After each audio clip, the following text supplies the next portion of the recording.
আজকে রান্না করব টমেটোর খাট্টা। আমার মেয়ে খাবে, অনেকদিন ধরে বলতেছে।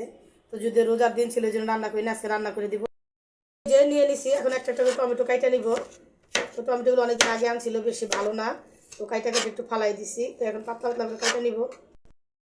তো এই যে একটা একটা করে কেটে কাইটা নিতেছেন, মেয়ে আমার দূরের থেকে ভিডিও করতেছে। তো এই যে সম্পূর্ণ কিন্তু কাটা শেষ। তো এখন আমি পাতিলাই নিয়ে নিতেছি, পাতিলাতে দিয়ে দিতেছি। তো দিয়ে দিলাম। এখানে আমি অর্ধেকটা আম নিয়ে নিছি, একটু যিনি টকটা বেশি হয় এই জন্য। তো অর্ধেকটা আম আমি 4 টুকরা করে দিয়ে দিব। আমটা কাইটা নিছি, আমটা এখন দিয়ে দিব। সব কিছু রেডি করে নিছি, এখন দিয়ে দিব অল্প পরিমাণ হলুদের গুঁড়া, একটু দিলাম ধনিয়া, দিলাম মরিচের গুঁড়া, চামচ দিয়ে দিলাম লবণ। লবণটা লাগলে পরে দেওয়া যাবে। মানে সব মশলা একটু একটু দিছি। এখানে কিন্তু পেঁয়াজ দিলাম না, কাঁচামরিচ দিলাম না, যেহেতু একটু মরিচের গুঁড়া দিছি। তো টমেটো সিদ্ধ হওয়ার জন্য অল্প একটু পানি দিয়ে দিতেছি।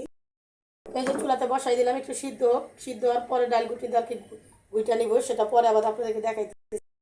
মশলা দিয়ে মশলাগুলো মিশাই হোক, সিদ্ধ হওয়ার জন্য ঢেকে দিলাম। তো এই যে অনেকক্ষণ ধরে বসাই দিছি, দেখি কি অবস্থা। এখন খাইতেছি। এই যে টমেটো কিন্তু এই যে মোটামুটি সিদ্ধ হয়ে আসছে।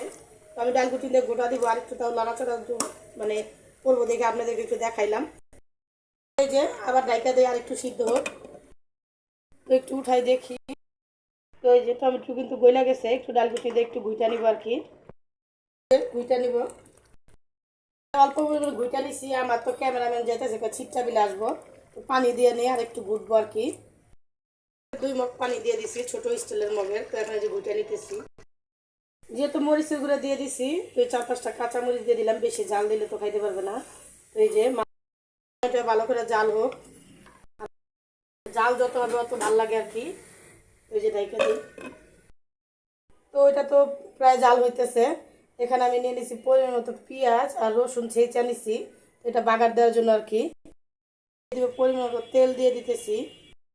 তেলটা তো পরিমাণ মতো দিলামই, এখন এই দুইটা নিয়ে মিলাই ভাইজা নিব আর কি।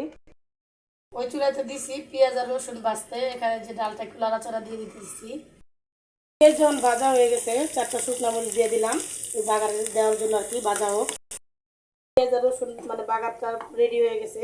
তো আমি একটু পরে দিব, ঠান্ডা করে দিব আর কি। এটা কিন্তু ভালো করে ফুটে আসছে। তো এখন বাগারটা আমি দিয়ে দিচ্ছি, এটা দিয়ে দিতেছি। বাগারটা তো দিয়ে দিলাম, এখন একটু 2টা বলক নাম দিব আর কি, বলক দিয়ে নামাই ফেলবো। তো ভিডিওটা যদি ভালো লাগে অবশ্যই কিন্তু একটা লাইক দিবেন। আর যারা আমার চ্যানেলটা সাবস্ক্রাইব করেন তারা সাবস্ক্রাইব করবেন, ফলো করবেন। আমার ইউটিউব চ্যানেলের লিঙ্কটা কিন্তু ফেসবুক পেজে দেওয়া আছে। এই যে ডাইলে নিতেছি। এই যে আমার এটা কিন্তু হয়ে গেছে, আমি টেবিলে নিয়ে আসলাম। দেখতে কিন্তু অনেকটাই লোভনীয় হয়েছে। একবার রান্না করে খায় দেখবেন সবাই মিলে। সবাই ভালো থাকবেন, সুস্থ থাকবেন। আল্লাহ হাফেজ।